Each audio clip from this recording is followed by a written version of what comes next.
ಓಂ ದೇಶತಃ ಕಾಲತಶ್ಚೈವ ಸಮೌ ವ್ಯಾಪ್ತಾ ಉಭಾವಜೌ ತಾಭ್ಯಾಮುಭಯ ಯೋಗಾಭ್ಯಾಂ ಜಾಯಂತೆ ಪುರುಷಾಃ ಪರೇ. ಶ್ರೀ ಗುರುಭ್ಯೋ ನಮಃ. ಅಥಾತಃ ವೈಶಾಖ ಶುಕ್ಲಾಯಾಂ ಏಕಾದಶ್ಯಾಂ अस्मिन् श्री राघवेन्द्र मठे भागवत सारोद्धारस्य विष्णुतीर्थाचार्येण संरचितस्य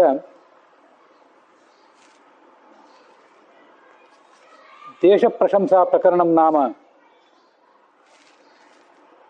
चतुर्दशं प्रकरणं 14नेय प्रकरणं प्रारभ्यते.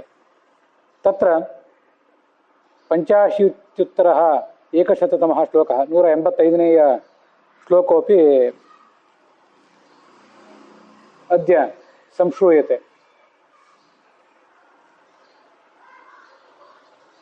पूर्वं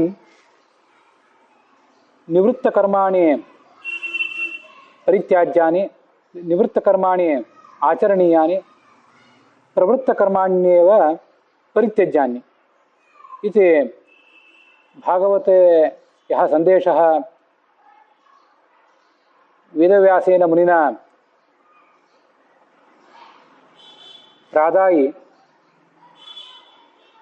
सः सन्देशः प्रवृत्तकर्म त्यागप्रकरणे निवृत्तकर्माचरणप्रकरणे च मनोज्ञरूपेण संजगृहे ವಿಷ್ಣುತೀರ್ಥಾಚಾರ್ಯೇಣ.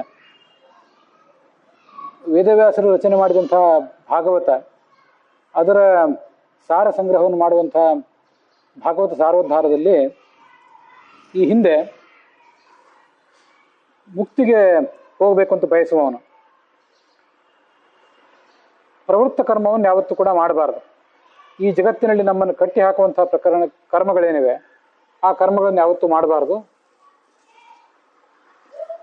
ಮುಕ್ತಿಗೆ ಸಾಧನವಾಗುವಂಥ ಶ್ರವಣ ಮನ್ನ ಧ್ಯಾನ ಅನ್ನುವಂಥ ಕರ್ಮಗಳನ್ನೇ ಮಾಡಬೇಕು ಅಂತ ಬಂತು.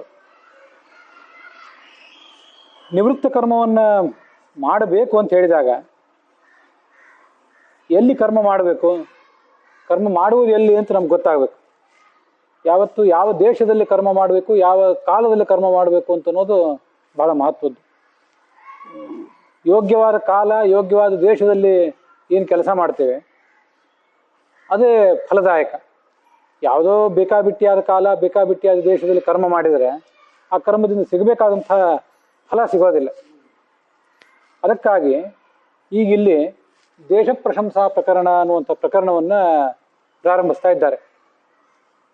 ಅದೇನು ಹೇಳ್ತದೆ ದೇಶ ಪ್ರಶಂಸಾ ಪ್ರಕರಣ ಅಂದರೆ, ನಾವಿರುವ ಈ ದೇಶ, ನಾವಿರುವ ಈ ಪ್ರಪಂಚದ ಮಹತ್ವವನ್ನು ವರ್ಣನೆ ಮಾಡ್ತದೆ.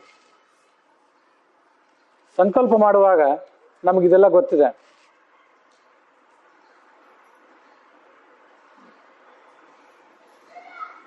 ಜಂಬೂದ್ವೀಪೆ ಭರತವರ್ಷೆ ಭರತಖಂಡೆ ಗೋದಾವರಿಯ ದಕ್ಷಿಣೇ ತೀರೆ ರಾಮಕ್ಷೇತ್ರೆ ದಂಡಕಾರಣ್ಯೆ ಅಂಥೇಳಿ ಈ ದೇಶದ ಬಗ್ಗೆ ನಾವು ಸಂಕೀರ್ತನೆ ಮಾಡ್ತೇವೆ. ಹಾಗೆ ಕಾಲದ ಬಗ್ಗೆನೂ ಕೂಡ ಅದ್ಯ ಬ್ರಹ್ಮಣ ದ್ವಿತೀಯ ಪರಾರ್ಧೆ ಶ್ರೀ ಶ್ವೇತ ವರಾಹಕಲ್ಪೆ ವೈವಸ್ವತ ಮನ್ವಂತರೆ, ಮತ್ತೆ 1946ನೇಯ ಶಾಲಿವಾಹನ ಶಕೆ,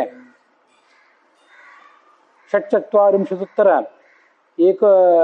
ಏಕೋನಶತತಮೇ ಶಾಲಿವಾಹನ ಶಕೆ ಬೌದ್ಧಾವತಾರೆ, ಶೋಭನ ಸಂವತ್ಸರೆ ಉತ್ತರಾಯಣೆ ವಸಂತ ಋತೋ ವೈಶಾಖ ಮಾಸಸ್ಯ ಶುಕ್ಲಪಕ್ಷೆ ಏಕಾದಶ್ಯಾಮ್ ಅಂತ ಹೇಳ್ತೀವಿ. ತಿಥಿ ಹೇಳ್ತೀವಿ, ನಕ್ಷತ್ರ ಹೇಳ್ತೀವಿ, ವಾರ ಹೇಳ್ತೀವಿ, ಯೋಗ ಹೇಳ್ತೀವಿ, ಪಂಚಾಂಗ ತಿಥಿ, ವಾರ, ನಕ್ಷತ್ರ, ಯೋಗ ಮತ್ತು ಕರಣ ಇವಿಷ್ಟನ್ನೆಲ್ಲ ನಾವು ಸಂಕೀರ್ತಿಸ್ತೇವೆ. ಅಂತೂ ದೇಶ ಕಾಲದ ಎರಡನ್ನು ಕೂಡ ನಾವು ಸಂಕೀರ್ತನೆ ಮಾಡ್ತಾ ಇರ್ತೇವೆ. ಯಾವ ದೇಶದಲ್ಲಿ ನಾವಿದ್ದೇವೆ ಅಂತ ತಿಳ್ಕೊಳ್ಳುವುದು ಅದರ ಉದ್ದೇಶ. ಈ ಭೂಮಿ ಏನಿದೆಯಲ್ಲ, ಒಟ್ಟಾರೆ ಭೂಮಿಗೆ ಸಪ್ತದ್ವೀಪವತಿ ಅಂತ ಹೆಸರು. ಅದರಲ್ಲಿ ಅನೇಕ ದ್ವೀಪಗಳಿವೆ. ನಾವು ಈಗ ಗಮನಿಸಬೇಕಾಗಿರುವುದು, ನಾವಿರುವುದು ಜಂಬೂ ದ್ವೀಪದಲ್ಲಿ. ಆ ಜಂಬೂ ದ್ವೀಪದಲ್ಲಿ ಮತ್ತು 9 ವರ್ಷಗಳಿವೆ. ವರ್ಷ ಅಂದ್ರೆ ಭೂಭಾಗ ಅಂತ ಅರ್ಥ. ಅದರಲ್ಲಿ ನಾವೀಗ ಇರುವುದು ಭರತ ವರ್ಷ ಅನ್ನುವಂಥ ಭೂಭಾಗದಲ್ಲಿ. ಭರತ ವರ್ಷ ಅಂತ ಭೂಭಾಗ. ಆ ಭರತ ವರ್ಷ ಒಂದನ್ನು ಬಿಟ್ಟರೆ ಉಳಿದ ಭೂಭಾಗಗಳಿಗೆ ನಮಗೆ ಹೋಗ್ಲಿಕ್ಕೆ ಆಗೋದಿಲ್ಲ. ನಾವೀಗಿರುವ ಪ್ರಪಂಚ ಏನಿದೆಯಲ್ಲ, ಇದೆಲ್ಲವೂ ಕೂಡ ಭರತ ವರ್ಷನೇ. ಮತ್ತೆ ನಾವಿರುವ ಈ ಭಾರತ ಭೂಮಿ ಇದ್ಯಾವುದು ಅಂದ್ರೆ ಇದನ್ನು ಭರತ ಖಂಡ ಅಂತಾರೆ. ಇಂಗ್ಲಿಷ್ನಲ್ಲಿ ಇದನ್ನೇ ಇಂಡಿಯನ್ ಸಬ್ ಕಾಂಟಿನೆಂಟ್ ಅಂತಾರಷ್ಟೆ. ಇದು ಭರತ ಖಂಡ. ಈ ಭರತ ಖಂಡದಲ್ಲಿ ಗೋದಾವರಿಯ ದಕ್ಷಿಣೇ ತೀರೆ, ಗೋದಾವರಿ ನದಿ ಹೆಚ್ಚು ಕಡಿಮೆ ಮಧ್ಯ ಭಾರತದಲ್ಲಿದೆ. ಆ ಮಧ್ಯ ಭಾರತದಿಂದ ದಕ್ಷಿಣ ತೀರ ಕಡೆ ನಾವಿದ್ದೇವೆ. ದಂಡಕಾರಣ್ಯ, ಯಾವುದನ್ನ ರಾಮಾಯಣದಲ್ಲಿ ದಂಡಕಾರಣ್ಯ ಅಂತ ವರ್ಣನೆ ಮಾಡ್ತಾರಲ್ಲ, ಆ ದಂಡಕಾರಣ್ಯದಲ್ಲಿ ನಾವಿದ್ದೇವೆ. ಇದು ರಾಮಕ್ಷೇತ್ರ. ಇದು ಶ್ರೀರಾಮಚಂದ್ರ ಓಡಾಡಿದಂಥ ಜಾಗ ಅಂತ ನೆನಪು ಮಾಡ್ಕೋತೇವೆ. ಉಡುಪಿ ಕಡೆಯವರು ಏನಿರ್ತಾರಲ್ಲ, ಅವ್ರನ್ನ ಪರಶುರಾಮ ಕ್ಷೇತ್ರ ಅಂತ ವರ್ಣನೆ ಮಾಡ್ತಾರೆ. ಪರಶುರಾಮ ಕ್ಷೇತ್ರ, ಪರಶುರಾಮ ಕ್ಷೇತ್ರದಲ್ಲಿ ಇದ್ದಾರೆ ಅವರು. ನಾವು ತೀರ್ಥಯಾತ್ರಾ ಪ್ರಸಂಗದಿಂದ ಒಂದು ವೇಳೆ ಉತ್ತರ ಭಾರತಕ್ಕೆ ಏನಾದರೂ ಹೋದರೆ ಅಲ್ಲಿ ಗೋದಾವರಿ ಉತ್ತರೇ ತೀರೆ ಅಂತ ಅನ್ಬೇಕು. ಮತ್ತೆ ಬದರಿ ಕ್ಷೇತ್ರ ಮೊದಲಾದ ಕ್ಷೇತ್ರಗಳಿಗೆ ಹೋದರೆ ನರನಾರಾಯಣ ಪರ್ವತಯೋಹೋ ಮಧ್ಯೆ ಬದರಿ ಕ್ಷೇತ್ರ, ನರ ನಾರಾಯಣ ಅಂತ 2 ಪರ್ವತಗಳು, ಅದರ ನಡುವೆ ಅಲಕನಂದ ನದಿ ಹರಿತದೆ. ಅಲ್ಲಿ ನಾರಾಯಣನ ದೇವಸ್ಥಾನ. ಹೀಗೆ ಯಾವ್ಯಾವ ಕ್ಷೇತ್ರಗಳಿಗೆ ನಾವು ಹೋಗ್ತೇವೆ, ಆ ಕ್ಷೇತ್ರದಲ್ಲಿ ಯಾವ ನದಿ ಇದೆ, ಯಾವ ನದಿಗೆ ಸಮೀಪ, ಮತ್ತೆ ಯಾವ ದೇವಾಲಯ ಅಲ್ಲಿ ಸಮೀಪ ಇದೆ, ಇದನ್ನೆಲ್ಲ ನೋಡಿ ನಾವು ಅದನ್ನು ವರ್ಣನೆ ಮಾಡ್ತಿರ್ತೇವೆ. ಅಂತೂ ಇದು ದಂಡಕಾರಣ್ಯ ಅಂತ. ಇದಿಷ್ಟು ಭೂಭಾಗ ದಕ್ಷಿಣ ಪ್ರಸ್ಥಭೂಮಿ. ಇದಿಷ್ಟು ದಕ್ಷಿಣ ಭಾರತ ಇರುವಂಥ ಜಾಗ ಗೋದಾವರಿಯ ದಕ್ಷಿಣ ಭಾಗದಲ್ಲಿ ಇದೆ. ಇದನ್ನು ನಾವು ನೆನಪು ಮಾಡ್ಕೊಳ್ತೇವೆ. ಇಲ್ಲಿ ನಮ್ಮ ಇಡೀ ಭರತಖಂಡ ಅಂತ ಅನ್ನೋದು ಏನಿದೆಯಲ್ಲ, ಆ ಭರತಖಂಡ ಎಲ್ಲನೂ ಪವಿತ್ರವಾದದ್ದೇ, ಕರ್ಮಕ್ಷೇತ್ರನೇ. ಈ ಹಿಂದೆ ಇಡೀ ಭರತ ವರ್ಷವೇ ಪುಣ್ಯ ಭಾಗ ಆಗಿತ್ತು. ಅದು ಕೂಡ ಕರ್ಮಕ್ಷೇತ್ರನೇ ಆಗಿತ್ತು. ಭರತ ವರ್ಷ ಅಂದ್ರೆ ನಾವೀಗ ನೋಡುವಂಥ ಎಲ್ಲ ಖಂಡಗಳು, ದಕ್ಷಿಣ ಅಮೇರಿಕಾ, ಉತ್ತರ ಅಮೇರಿಕಾ 2 ಖಂಡಗಳು, ಆಫ್ರಿಕಾ ಖಂಡ, ಯುರೋಪ್ ಖಂಡ, ಆಸ್ಟ್ರೇಲಿಯಾ ಖಂಡ ಮತ್ತು ಏಷ್ಯಾ ಖಂಡ, ಇಷ್ಟೇನು ಖಂಡಗಳಿಂದ ಕೂಡಿದ ಈ ಭೂಮಿ ಇದೆ. ಇಡೀ ಭೂಮಿಯೇ ಭರತ ವರ್ಷನೇ ಇದು. ವಾಸ್ತವಿಕವಾಗಿ ಭೂಮಿ ಅಂತ ಅನ್ನೋದು ಇದಿಷ್ಟೇ ಅಲ್ಲ, ಇನ್ನೂ ದೊಡ್ಡದೇ ಇದೆ. ವಸುಂಧರ ಅಂದ್ರೆ ಇನ್ನೂ ದೊಡ್ಡದೇ ಅದು. ಅದಕ್ಕೆ 7 ದ್ವೀಪಗಳಿವೆ. ನಮಗಿದು ಕಾಣಿಸೋದು ಇದಿಷ್ಟು ಮಾತ್ರ. ಆ ಸಪ್ತದ್ವೀಪವತಿಯಾದಂಥ ಭೂಭಾಗದಲ್ಲಿ ಇರುವ 7 ದ್ವೀಪಗಳ ಪೈಕಿ ಜಂಬೂ ದ್ವೀಪ ಅಂತ. ಆ ಜಂಬೂ ದ್ವೀಪಗಳಲ್ಲಿ 9 ವರ್ಷ ಇವೆ. ಅದರಲ್ಲಿ ನಾವಿರುವುದು ಈ ಭರತ ವರ್ಷದಲ್ಲಿ. ಆದ್ದರಿಂದ ಉಳಿದ ಈ 6-7 ಖಂಡಗಳೇನಿವೆ ಅವು ಎಲ್ಲ ಕರ್ಮಕ್ಷೇತ್ರಗಳೇ ಆಗಿದ್ದವು. ಈಗಾಗಿಲ್ಲ, ಅವು ಕರ್ಮಕ್ಷೇತ್ರ ಆಗಿಲ್ಲ. ಕ್ರಮವಾಗಿ ಅಲ್ಲಿ ಧಾರ್ಮಿಕರ, ಸನಾತನ ಧರ್ಮದ ಸಂಖ್ಯೆ ಕ್ಷೀಣಿಸಿದ್ರಿಂದ ಸನಾತನ ಧರ್ಮವನ್ನು ಆಚರಿಸುವಂಥವರು, ಹಿಂದೂ ಧರ್ಮ ಅಂತ ಹೇಳಲಿಲ್ಲ, ಹಿಂದೂ ಅಂತ ಶಬ್ದ ಶಾಸ್ತ್ರದಲ್ಲಿ ಎಲ್ಲಿ ಬರೋದಿಲ್ಲ, ಆಮೇಲೆ ವ್ಯವಹಾರಕ್ಕಾಗಿ ಇಟ್ಕೊಂಡ್ವಿ ಅಷ್ಟೆ. ಸನಾತನ ಧರ್ಮವನ್ನು ಆಚರಿಸುವಂಥವರ ಮತ್ತು ಆಚರಿಸಲಿಕ್ಕೆ ಬೇಕಾದ ವಾತಾವರಣದ ಕೊರತೆ ಅಲ್ಲಿ ಆಗಿದ್ದರಿಂದ ಅವೆಲ್ಲ ಕರ್ಮಕ್ಷೇತ್ರ ಅನ್ನುವ ಮಹತ್ವವನ್ನು ಕಳ್ಕೊಂಡವು. ಇದಿಷ್ಟೇ ಕರ್ಮಕ್ಷೇತ್ರ ಆಗಿ ಉಳಿತು ಈ ಭೂಭಾಗ ಮಾತ್ರ, ಭರತಖಂಡ ಮಾತ್ರ. ಅದರಲ್ಲಿಯೂ 50-60 ವರ್ಷದಿಂದ ಪಾಕಿಸ್ತಾನ ಮತ್ತು ಬಾಂಗ್ಲಾದೇಶ ಅವು ಕೂಡ ಎಲ್ಲ ಕರ್ಮಕ್ಷೇತ್ರ ಆಗಿದ್ದವು. ಆದರೆ ಕ್ರಮವಾಗಿ ಅವು ಕೂಡ ಕರ್ಮಕ್ಷೇತ್ರ ಅನ್ನೋ ಪದವಿಯನ್ನು ಕಳ್ಕೊಂಡವು. ಇದು ನಮ್ಮ ಕಣ್ಮುಂದೆ ಆಗಿದ್ದು. ಈ ಬೇರೆ ಖಂಡಗಳು ಅವೆಲ್ಲ ಏನು ಯಾವ ಕರ್ಮಭೂಮಿತ್ವವನ್ನು ಕಳ್ಕೊಂಡು ಬಹಳ ವರ್ಷ ಆಯಿತು. ಅದಕ್ಕೆ 100 ಕಾರಣಗಳು. ಈ ಅವೆಲ್ಲ ಕರ್ಮಕ್ಷೇತ್ರವೇ ಆಗಿದ್ದವು. ಅಲ್ಲೆಲ್ಲ ನಮಗೆ ಹೋಗ್ಲಿಕ್ಕೆ ಸಾಧ್ಯ ಇತ್ತು. ಈಗ ಮಾತ್ರ ಅಲ್ಲಿ ಹೋಗ್ಲಿಕ್ಕೆ ಸಾಧ್ಯ ಇಲ್ಲ ಅನ್ನೋ ಪರಿಸ್ಥಿತಿ ಬಂದಿದೆ. ಹೋಗಿ ಅಲ್ಲಿ ಧರ್ಮಾಚರಣೆ ಮಾಡ್ಲಿಕ್ಕೆ ಆಗೋದಿಲ್ಲ ಅನ್ನೋ ಪರಿಸ್ಥಿತಿ ಬಂದಿದೆ ಅಷ್ಟೆ. ಹೀಗೆ ಇದು ಭರತಖಂಡ, ಅದರಲ್ಲೂ ಈ ಭಾರತ ದೇಶ, ಇದಿಷ್ಟು ಈಗ ಕರ್ಮಭೂಮಿ. ಅದರ ಮಹತ್ವವನ್ನು ವರ್ಣನೆ ಮಾಡ್ತಾರೆ. ಈ ದೇಶ ಪ್ರಶಂಸಾ ಪ್ರಕರಣ ಅನ್ನೋದ್ರಲ್ಲಿ.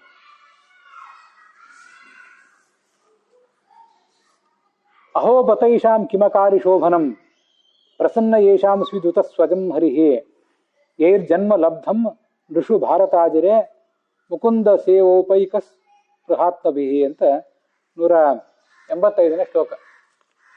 ಭಾಗವತದಲ್ಲೇ ಬೇರೆ ಬೇರೆ ಕಡೆ ಈ ಭರತ ಭೂಮಿಯ ಮಹತ್ವವನ್ನು ವರ್ಣನೆ ಮಾಡ್ತಾರೆ.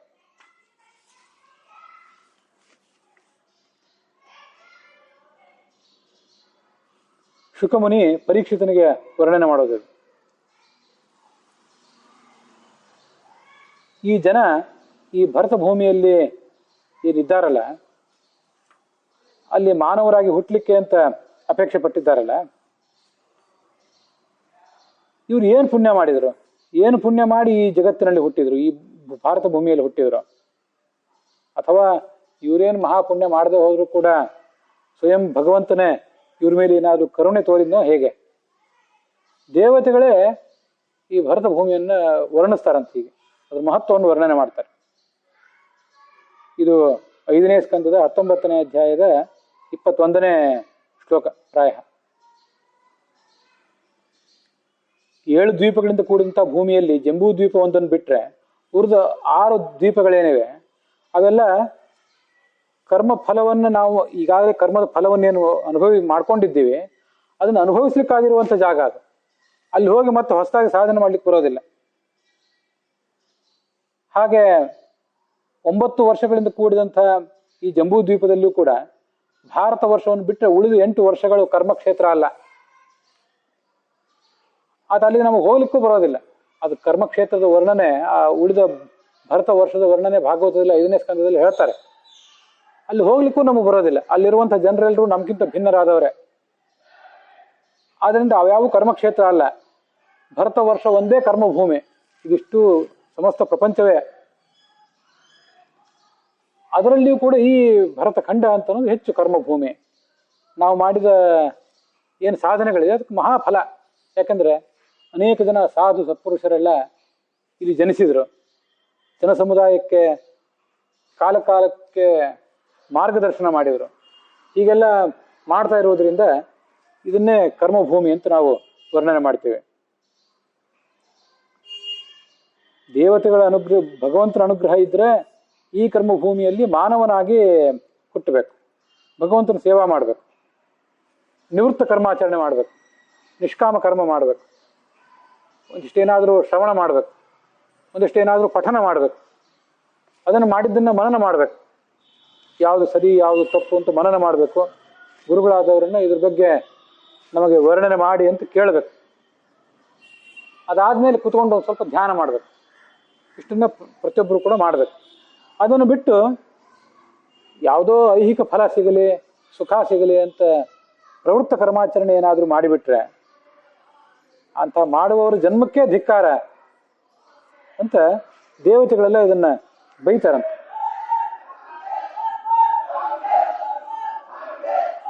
ಭಗವತ್ ಸೇವಾಂ ಯೇ ಅನ್ಯತ್ರ ವ್ಯಾಪ್ರಿಯತೆ.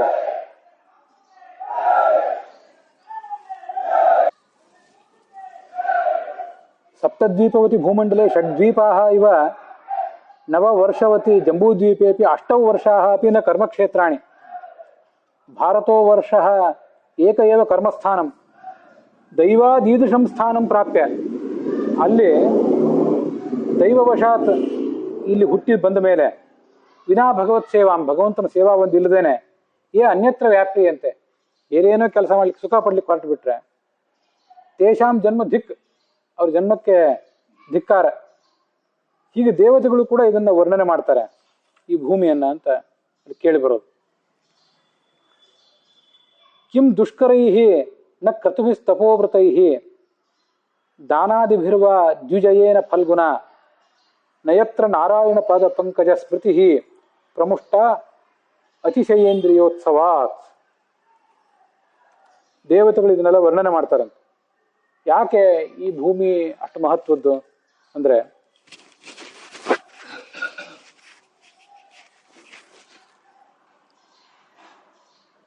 ಈ ಮನುಷ್ಯರು ಇಲ್ಲಿ ಹುಟ್ಟಿ ಬಂದ ಮೇಲೆ ಅವರಿಗೆ ದುಃಖ ಬೇಡ, ಸುಖ ಆಗಬೇಕು ಅಂತ ಅಪೇಕ್ಷೆ. ಅಂಥವರು ದೇವತೆಗಳ ಹತ್ರ ಹೋಗ್ತಾರೆ, ಅವರಿಗೆ ನಮಸ್ಕಾರ ಮಾಡ್ತಾರೆ, ಯಜ್ಞ ಯಾಗ ಶಾಂತಿ ಏನೇನೋ ಮಾಡ್ತಾರೆ, ದೇವಾಲಯ ಕಟ್ಟಿಸ್ತಾರೆ. ಅಲ್ಲೆಲ್ಲ ಹೋಗಿ ಕಾಮ್ಯ ಕರ್ಮಗಳನ್ನೇ ಮಾಡ್ತಾರೆ. ಇಂಥದೊಂದು ಕೆಲಸ ಮಾಡ್ತೀನಿ, ನನಗೆ ಈ ಜಗತ್ತಿನಲ್ಲಿ ವಿವಾಹ, ಸಂತಾನ, ಉದ್ಯೋಗ, ಸಂಪತ್ತು ಇದೆಲ್ಲ ಸಿಗಲಿ ಅಂತ ಪ್ರಾರ್ಥನೆ ಮಾಡ್ತಾರೆ, ವ್ರತ ಮಾಡ್ತಾರೆ, ದಾನ ಮಾಡ್ತಾರೆ, ಬಹಳ ಕಷ್ಟಪಡ್ತಾರೆ. ಎಲ್ಲ ಮಾಡಿ ಕೊನೆಗೆ ಅದರಿಂದ ಸಿಗುವಂಥದ್ದು ಏನು ಅಂದರೆ ಸ್ವರ್ಗ. ಸ್ವರ್ಗಕ್ಕೆ ಹೋದಾಗ ನಮ್ಗೆ ಎಷ್ಟು ಪುಣ್ಯ ಇದೆಯೋ ಅಷ್ಟು ವರ್ಷ ಅಲ್ಲಿ ಇಟ್ಕೊಂಡಿರ್ತಾರೆ. ಕ್ಷೀಣೇ ಪುಣ್ಯ ಮರ್ತ್ಯಲೋಕಂ ವಿಶಂತಿ. ಅಲ್ಲಿ ಪುಣ್ಯ ಖಾಲಿ ಆದಮೇಲೆ ನಿರ್ದಾಕ್ಷಿಣ್ಯವಾಗಿ ಹೊಡೆದು ಓಡಿಸಿಬಿಡ್ತಾರೆ ಅಲ್ಲಿಂದ. ನಮ್ಮ ಖಾತೆಯಲ್ಲಿರುವಂಥ ದುಡ್ಡು ಖಾಲಿ ಆದಮೇಲೆ ನಾವು ಬ್ಯಾಂಕಿಗೆ ಹೋದರೂ ಕೂಡ ನಿಮ್ಮ ದುಡ್ಡು ಖಾಲಿ ಆಗಿದೆ, ಇನ್ನೇನು ಸಿಗೋದಿಲ್ಲ ಅಂತ ನಿರ್ದಾಕ್ಷಿಣ್ಯವಾಗಿ ಹೇಳ್ತಾರೆ ಅವರು. ಅದರಂತೆ ಸ್ವರ್ಗದ ಸುಖ ಬಹಳ ಅಲ್ಪ, ಅದನ್ನು ಗಳಿಸಿದ್ರೆ ಏನಾಗಬೇಕಾಗಿದೆ? ನಾವು ಸ್ವರ್ಗಕ್ಕೆ ಹೋದ್ರಾಯ್ತು ಅಥವಾ ಇಹಲೋಕದಲ್ಲೇ ಇದ್ರೂ ಆಯಿತು, ಸಕಾಮ ಕರ್ಮ ಮಾಡಿದರೆ, ಕಾಮ್ಯ ಕರ್ಮ ಮಾಡಿದರೆ ಬೇಕಾದಷ್ಟು ಇಂದ್ರಿಯದ ಸುಖ ಉಣ್ತಾರೆ. 5 ಕರ್ಮೇಂದ್ರಿಯ, 5 ಜ್ಞಾನೇಂದ್ರಿಯ, ಮನಸ್ಸು, ಅದಕ್ಕೆಲ್ಲ ಏನೇನು ಸುಖ ಬೇಕೋ ಆ ಸುಖ ಎಲ್ಲ ಉಣ್ತಾರೆ. ಆದರೆ ಏನಾಗಬೇಕೋ ಅದೊಂದು ಕೆಲಸ ಮಾತ್ರ ಮರಿತದೆ. ಅದೇನೆಂದರೆ ನ ಯತ್ರ ನಾರಾಯಣ ಪಾದ ಪಂಕಜ ಸ್ಮೃತಿ, ಭಗವಂತನ ಪಾದ ಕಮಲದ ಮೇಲೆ ಭಕ್ತಿ ಒಂದು ಮರ್ತೋಗ್ಬಿಡ್ತದೆ. ಯಾಕಂದರೆ ಅಲ್ಲಿ ಹೋದಾಗ ಏನು ಸುಖ ಸಿಗಬೇಕೋ ಆ ಸುಖಕ್ಕೆಲ್ಲ ಬೇಕಾದಷ್ಟು ಅನುಕೂಲ ಇದೆ. ನೋಡಲಿಕ್ಕೆ ರಮಣೀಯವಾದ ಪ್ರದೇಶಗಳು, ಕೇಳಲಿಕ್ಕೆ ಇಂಪಾದ ಸಂಗೀತ, ಮೂಸಲಿಕ್ಕೆ ಸುಗಂಧ, ಬೇಕಾದಷ್ಟು ಭಕ್ಷ್ಯ ಭೋಜ್ಯಗಳು, ಸ್ಪರ್ಶಕ್ಕೆ ಅನುಕೂಲವಾದಂಥ ವಸ್ತುಗಳು, ಚೇತನ ವಸ್ತುಗಳು, ಜಡ ವಸ್ತುಗಳು ಎಲ್ಲ ಸಿಗ್ತವೆ, ಬೇಕಾದ್ದೆಲ್ಲ ಸಿಗ್ತದೆ. ಅಷ್ಟೆಲ್ಲ ಇದ್ದಾಗ ಮನುಷ್ಯನಿಗೆ ಭಗವಂತನ ಸ್ಮರಣೆ ಬರೋದಿಲ್ಲ. ಭಗವಂತನ ಸ್ಮರಣೆ ಅವನಿಗೆ ಬರಬೇಕಾದ್ರೆ ಏನಾದ್ರು ಕಷ್ಟ ಬರಬೇಕು. ಕಷ್ಟ ಬಂದಾಗಲೇ ಭಗವಂತನ ಸ್ಮರಣೆ ಅವನಿಗೆ ಬರೋದು. ಅದಕ್ಕಾಗಿ ನಾರಾಯಣನ ಪಾದ ಕಮಲದ ಸ್ಮರಣೆಯನ್ನು ಕಳ್ಕೋತಾರೆ, ಮತ್ತೆ ಇಂದ್ರಿಯದ ಸುಖ ಅನುಭವಿಸ್ತಾರೆ. ಅತಿಶಯ ಇಂದ್ರಿಯ ಉತ್ಸವ ಉತ್ಸವ ಅಂತ ಅಲ್ಲೊಂದು ಶಬ್ದ ಪ್ರಯೋಗ ಮಾಡ್ತಾರೆ. ಇಂದ್ರಿಯಗಳಿಗೆ ಹಬ್ಬ ಸ್ವರ್ಗಕ್ಕೆ ಹೋದ್ರೆ. ಆದ್ರಿಂದ ಆ ಹಬ್ಬದಲ್ಲಿ ಮೈ ಮರೆತವರಿಗೆ ಉಳಿದುದೆಲ್ಲವೂ ಮರ್ತೋಗ್ಬಿಡ್ತದೆ. ಈ ಜಗತ್ತಿನಲ್ಲಿ ಆಗೋದು ಹಾಗೇನೆ. ಬಹಳಷ್ಟು ಸಂಪತ್ತು ನಮಗೆ ಬಂತು, ಬೇಕಾದಷ್ಟು ಅಧಿಕಾರ, ಸ್ಥಾನ, ಮಾನ ಎಲ್ಲ ಬಂದುಬಿಟ್ರೆ ಭಗವಂತನನ್ನು ನೆನೆಯಬೇಕು ಅನ್ನುವಂಥ ಒಂದು ಆಲೋಚನೆ ಮಾತ್ರ ಕಳ್ಕೊಂಡ್ಬಿಡ್ತೇವೆ. ಉಳಿದಿದ್ದೆಲ್ಲ ಸುಖ ಬರ್ತಿರ್ತದೆ.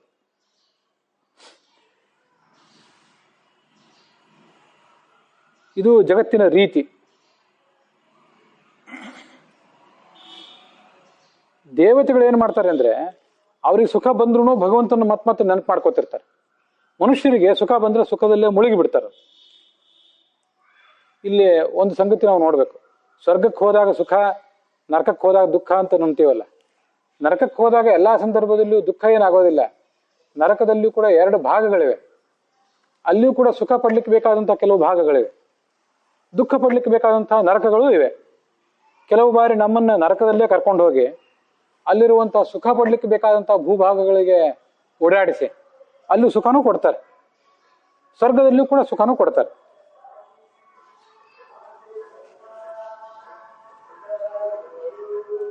ಇದು ಹೀಗೆ ಸ್ವರ್ಗಕ್ಕೆ ಹೋಗ್ತೀವಿ ಅಂತ ಬಯಸಿದ್ರೆ ಭಗವಂತನನ್ನು ಮರಿತೀವಿ. ಕಲ್ಪಾಯುಷಾಂ ಸ್ಥಾನಜಯಾತ್ ಪುನರ್ಭವಾತ್ ಕ್ಷಣಾಯುಷಾಂ ಭಾರತ ಭೂಜಯೋವರಃ ಕ್ಷಣೇನ ಮರ್ತೇನ ಕೃತಂ ಮನಸ್ವಿನಃ ಸನ್ಯಸ್ಯ ಸಂಯಾಂತ್ಯಭಯಂ ಪದಂ ಹರೇಹೇ. ಇಲ್ಲ ಒಂದಾದ್ಮೇಲೆ ಒಂದು 5ನೇ ಸ್ಕಂದದಲ್ಲಿ ಬರುವಂಥ ಶ್ಲೋಕಗಳಿವೆಲ್ಲ.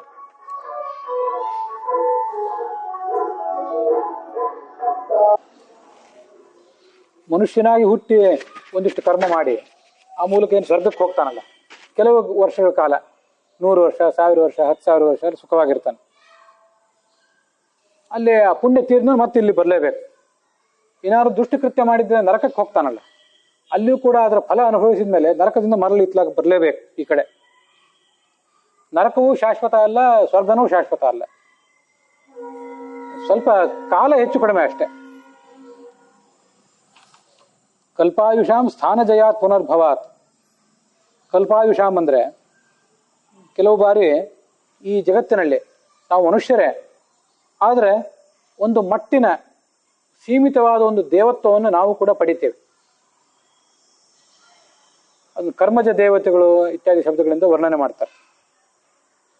ಬಹಳ ದೊಡ್ಡ ದೊಡ್ಡ ಪುಣ್ಯ ಮಾಡಿಬಿಟ್ರೆ ಅದರಿಂದ ಒಂದೊಂದು ಕಲ್ಪಗಳ ಗಟ್ಟಲೆ ನಮಗೆ ಆಯುಷ್ಯವನ್ನು ಕೊಡುವಂಥ ದೇವ ಜನ್ಮ ಅದರಿಂದ ಪ್ರಾಪ್ತ ಆಗ್ಬೋದು, ದೇವತಾ ಸ್ಥಾನ ಪ್ರಾಪ್ತ ಆಗ್ತದೆ.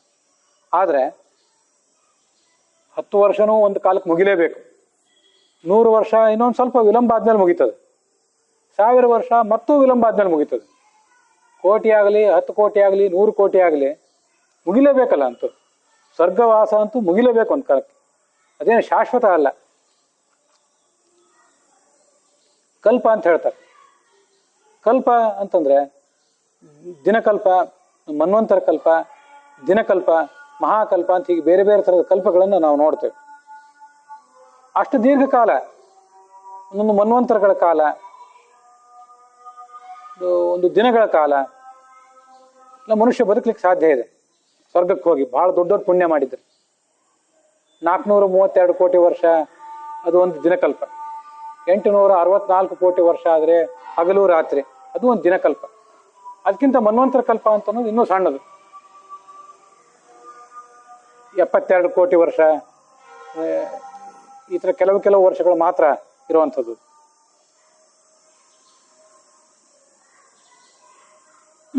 ಇನ್ನು ಮಹಾಕಲ್ಪ ಅಂತ ಒಂದಿದೆ, ಚತುರ್ಮುಖ ಬ್ರಹ್ಮನ ಮಹಾಕಲ್ಪ. ಅದು 31,104 ಕೋಟಿ ವರ್ಷಗಳು. ಅಷ್ಟು ದೀರ್ಘಕಾಲ ಸ್ವರ್ಗಕ್ಕೆ ಇರ್ಲಿಕ್ಕಾಗೋದಿಲ್ಲ. ಕೆಲವು 1000 ವರ್ಷ, ಕೆಲವು ಲಕ್ಷ ವರ್ಷ, ಕೆಲವು ಕೋಟಿ ವರ್ಷಗಳ ಗಟ್ಟಲೆ ಸ್ವರ್ಗದಲ್ಲಿ ಇರಬಹುದು. ಆದರೆ ಆಯುಷ್ಯ ತೀರಿದ ಮೇಲೆ ಮತ್ತೆ ಆ ದೇವತೆಗಳು ಇಲ್ಲಿ ಬರಲೇಬೇಕು.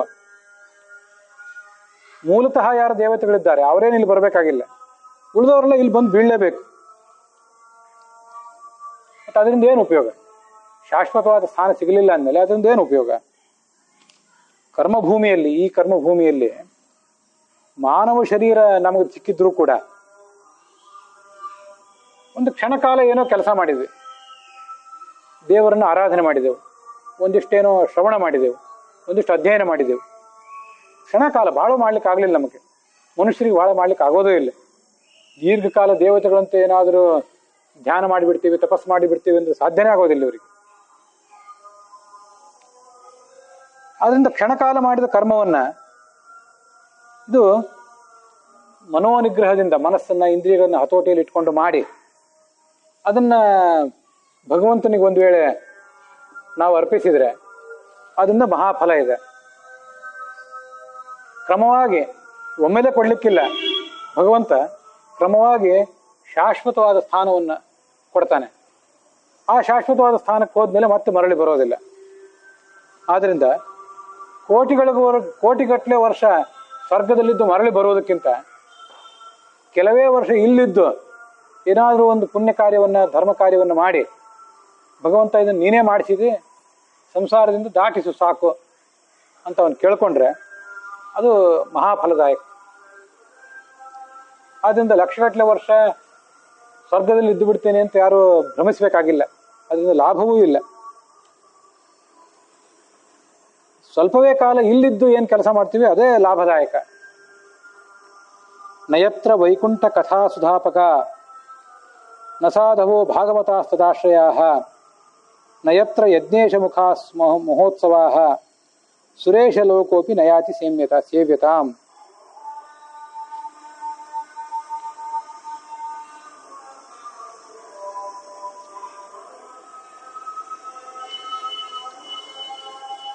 ಸ್ವರ್ಗಲೋಕಕ್ಕೆ ಹೋದರೆ ಅಲ್ಲಿ ಎಂಥ ಸುಖ ಸಿಗ್ತದೆ ಅದನ್ನೂ ಸ್ವಲ್ಪ ಮೊದಲು ನೋಡ್ಬೇಕು. ಅದು ಬೇಡ ಅಂತ ಆಮೇಲೆ ನೋಡೋಣ. ಅದು ಅಶಾಶ್ವತ ಹೌದು, ಆದರೂ ಅದು ಎಂಥದ್ದು ಅಂದರೆ ಭೂಲೋಕದಲ್ಲಿದ್ದವರಿಗೆ ಕನಸಿನಲ್ಲೂ ಸಿಗೋದಿಲ್ಲ ಅಂಥ ಸುಖ. ಅಂಥ ಸುಖ ಸ್ವರ್ಗಲೋಕದಲ್ಲಿ ಸಿಗ್ತಿರ್ತದೆ. ಸ್ವರ್ಗಲೋಕದಲ್ಲಿ ಕಲ್ಪವೃಕ್ಷ, ಸಂತಾನ, ಪಾರಿಜಾತ, ಕಲ್ಪವೃಕ್ಷ, ಹರಿಚಂದನ ಅಂತ ಹೀಗೆಲ್ಲ ಕೆಲವು ವೃಕ್ಷಗಳಿರ್ತವೆ. ಆ ವೃಕ್ಷಗಳ ಹತ್ರ ಹೋಗಿ ಬೇಡಿದ್ರೆ, ಏನಾದ್ರು ಕೇಳಿದ್ರೆ ಏನು ಬೇಕಾದನ್ನೆಲ್ಲ ಕೊಡ್ತಾವು. ಅದು ಕೆಳಗೆ ಕೂತ್ಕೊಂಡು ಕೇಳಬೇಕಷ್ಟೆ.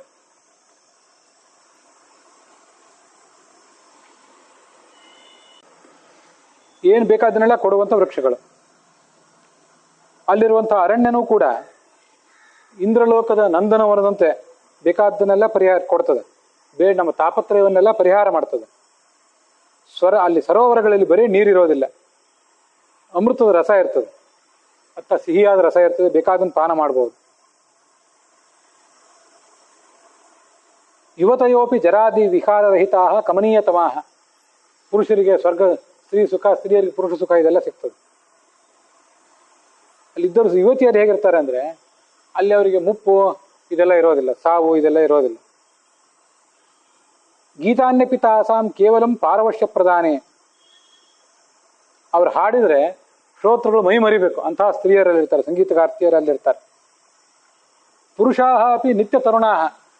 ಅಲ್ಲಿರುವ ಗಂಡಸರು ಕೂಡ ಯಾವತ್ತೂ ನಿತ್ಯವಾದ ತಾರುಣ್ಯ ಉಳ್ಳವರೇ. ಭೋಗಾಹ ಅಪಿ ಸಂಕಲ್ಪ ಮಾತ್ರ ಸಾಧ್ಯ ಅತುಲಾಹ. ಏನು ಬೇಕು ಅಂತ ಬಯಸ್ತೀವಿ ಕೂಡಲೇ ಸಿಗ್ತದೆ. ಅಂಗಡಿಯಿಂದ ಸಾಮಾನು ತಂದು ಅದನ್ನು ತಟ್ಟಿ ಪುಡಿ ಮಾಡಿ ಹಿಟ್ಟು ಮಾಡಿ ಮತ್ತು ಬೇಯಿಸಿ ಆಮೇಲೆ ತಿನ್ನಬೇಕಂತಿಲ್ಲ, ಕೂಡಲೇ ಎಲ್ಲ ಸಿಗ್ತವೆ, ಎಲ್ಲ ಬೇಕಾದ್ದೆಲ್ಲ ಸಿಗ್ತವೆ. ತದೇವಂ ಪ್ರತಿಕ್ಷಣಂ ಇಂದ್ರಿಯೋತ್ಸವ. 5 ಕರ್ಮೇಂದ್ರಿಯ, 5 ಜ್ಞಾನೇಂದ್ರಿಯ, ಮನಸ್ಸಿಗೆ ಪ್ರತಿಯೊಂದು ಕ್ಷಣವೂ ಇಂದ್ರಿಯಕ್ಕೆ ಉತ್ಸವ. ಆದರೆ ಅಂಥ ಲೋಕವೂ ಕೂಡ ಕ್ಷುಲ್ಲಕವೇ ಅದು.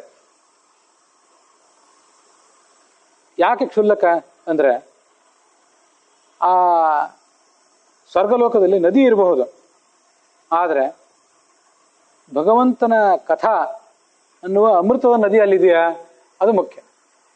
ಸ್ನಾನ ಮಾಡಲಿಕ್ಕೆ, ತಂಪಾದ ನೀರು ಕುಡಿಲಿಕ್ಕೆ ನದಿ ಇರಬಹುದು.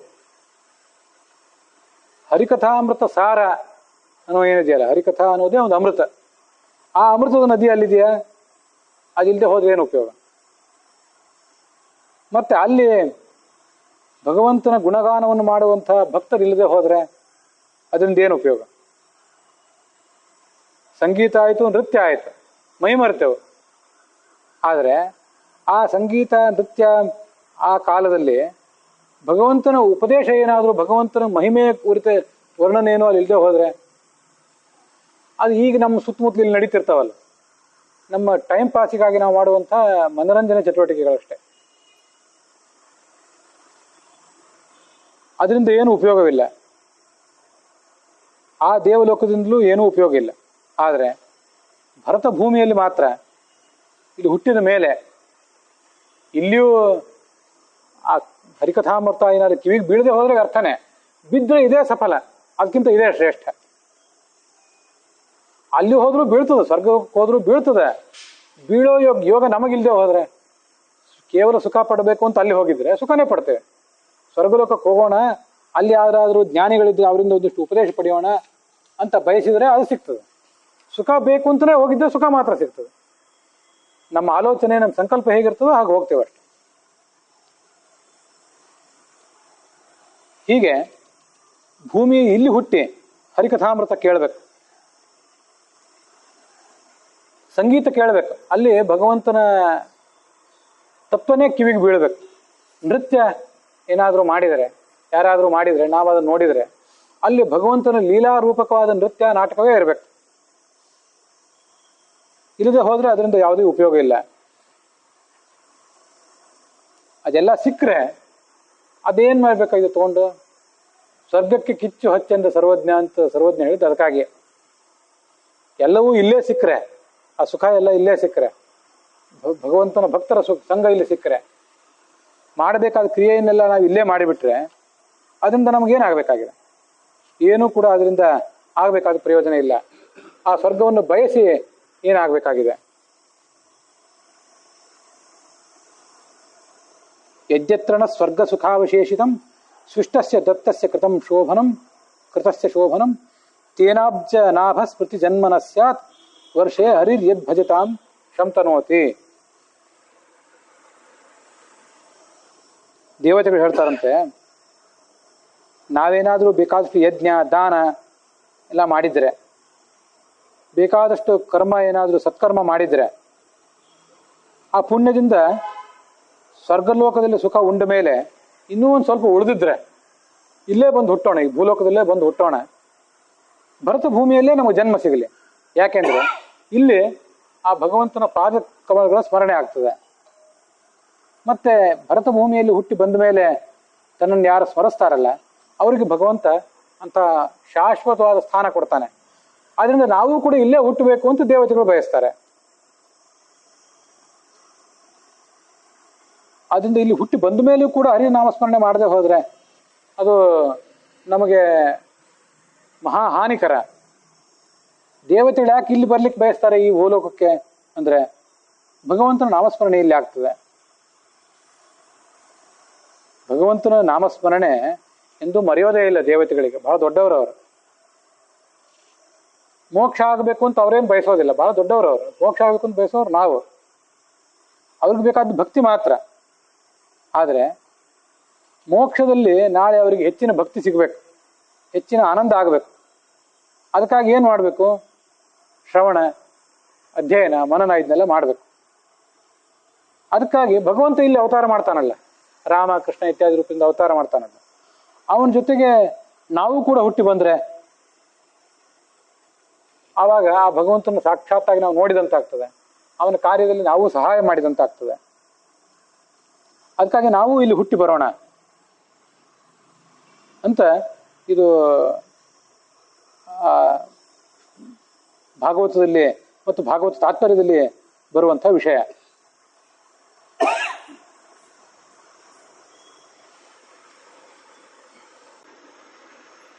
ಅನಧೀಕಾರಿಣೋ ದೇವಾಃ ಸ್ವರ್ಗಸ್ಥ ಭಾರತೋದ್ಭವಂ ವಾಂಛಂತ್ಯಾತ್ಮ ವಿಮೋಕ್ಷಾಯ ಉದ್ರೇಕಾರ್ಥೇರಿ ಕಾರಿಣಃ ಅಂತ. ದೇವತೆಗಳಲ್ಲಿ ಎರಡು ಥರ, ಆಧಿಕಾರಿಕ ದೇವತೆಗಳು ಮತ್ತು ಆಧಿಕಾರಿಕರು ಅಳದೇ ಇದ್ದ ದೇವತೆಗಳು ಅಂತ. ತತ್ವಾಭಿಮಾನಿ ದೇವತೆಗಳಾದ ಉನ್ನತರಾದ ದೇವತೆಗಳನ್ನು ಆಧಿಕಾರಿಕ ದೇವತೆಗಳು ಅಂತಾರೆ. ಅವ್ರಿಗಿಂತ ಕೆಳಗಿರುವವರು ಅನಧಿಕಾರಿಕ ದೇವತೆಗಳು. ಹೆಚ್ಚು ವಿವರ ಇಲ್ಲೇನು ಬೇಡ ಅಂತ. ದೇವತೆಗಳಲ್ಲಿ ಎರಡು ಗುಂಪು. ಆ ಆಧಿಕಾರಿಕರು ಅಳದೇ ಇದ್ದಂತಹ ದೇವತೆಗಳೇನಿದ್ದಾರೆ ಸ್ವರ್ಗದಲ್ಲಿ ಇರ್ತಾರಲ್ಲ, ಅವರು ಭೂಲೋಕಕ್ಕೆ ಬಂದು ಹುಟ್ಟಬೇಕು ಅಂತ ಅಪೇಕ್ಷೆ ಪಡ್ತಾರಂತೆ. ಹೇಗೆಂದ್ರೆ ಆತ್ಮ ವಿಮೋಕ್ಷಾರ್ಥಂ, ಭಗವಂತನ ಜೊತೆಗೆ ನಾವು ಅವತಾರ ಮಾಡಿ ಮುಕ್ತಿ ಪಡೆಯೋಣ ಅಂತ ಅವ್ರದ್ದು ಆಲೋಚನೆ ಇರ್ತದೆ. ಉದ್ರೇಕಾರ್ಥೇ ಅಧಿಕಾರಿಣಃ, ಇನ್ನು ಆಧಿಕಾರಿಕರಾದಂತಹ ಶ್ರೇಷ್ಠ ದೇವತೆಗಳೇನಿದ್ದಾರೆ ಅವರು ಇಲ್ಲಿ ಬಂದು ಹುಟ್ಟಬೇಕು ಅಂತ ಅಪೇಕ್ಷೆ ಪಡ್ತಾರೆ. ಸತ್ಕರ್ಮ ಅವರು ಇಲ್ಲಿ ಬಂದು ಸತ್ಕರ್ಮ ಮಾಡಿ ಆ ಸತ್ಕರ್ಮದ ಫಲವಾಗಿ ನಾಳೆ ಮುಕ್ತಿಯಲ್ಲಿ ಅವರಿಗೆ ಹೆಚ್ಚಿನ ಸುಖ ಸಿಗಬೇಕು, ಭಗವಂತನ ಹೆಚ್ಚು ತಿಳಿದು ಹೆಚ್ಚಿನ ಆನಂದ, ಹೆಚ್ಚಿನ ಭಕ್ತಿ ಸಿಗಬೇಕು ನಮಗೆ ಅನ್ನೋದಕ್ಕಾಗಿ ಎಲ್ಲರೂ ಕೂಡ ಈ ಭೂಲೋಕಕ್ಕೆ ಬಂದು ಹುಟ್ಟುವುದನ್ನು ಅಪೇಕ್ಷೆ ಪಡ್ತಾರೆ ಅಂತ ಕೂರ್ಮ ಪುರಾಣ ಹೇಳಿದೆ.